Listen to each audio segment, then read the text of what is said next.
What's a moment from your teenage years you're still processing as an adult? I broke up with my girlfriend because I hated her family. When we first met, my girlfriend was the sweetest girl I'd ever met. The type to sit outside a church and write poems about strangers who pass by. To make you feel like you're on top of the world, even on your worst days. So when we went on a date for a picnic beside a waterfall, and she refused to take off her jumper, I assumed she was just insecure or something. Well, I didn't want to pressure her.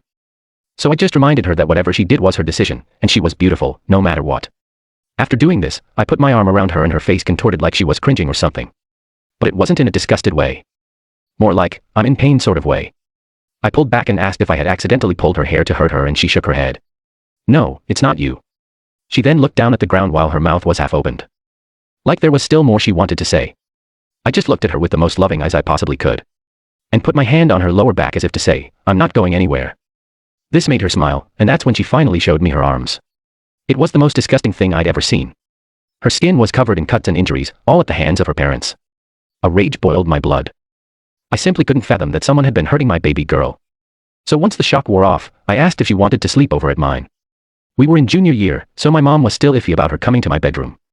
But I knew that if I explained things to her, she would understand.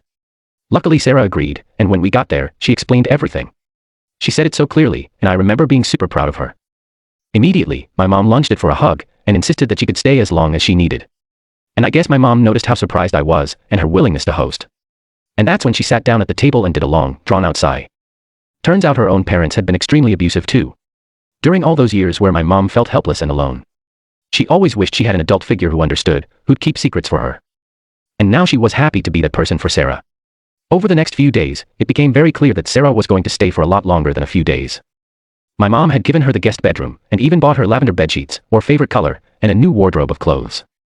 And whenever Sarah felt like a burden, I made sure to reassure her that she doesn't need to earn love or care, because she was already enough.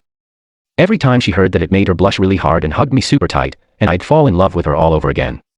After a few weeks, she started referring to her room as my bedroom. Instead of the guest room, I felt comfortable enough to pour her own water and cook meals late at night. But that's when things took a turn. She would get mad at me for hanging out with my friends once every 2 weeks. When we'd all meet up and go to Chili's, you see, Sarah was pretty closed off and didn't really have anyone other than me and my mom. So at first I tried to empathize. I tried to encourage her to make friends who enjoy poetry as much as she does, but she never did. And that's when her punishments began. Whenever I'd come home from seeing my friends, or even just going on a walk without her, I'd catch her in the bathroom self-injuring herself. For context, this was never something she told me about before. Plus, it only happened when I did something to make her upset. But back then, I was just a dumb 16-year-old with the intelligence of a chicken nugget. So to me, the solution was simple. Stop doing anything outside of Sarah, but it seemed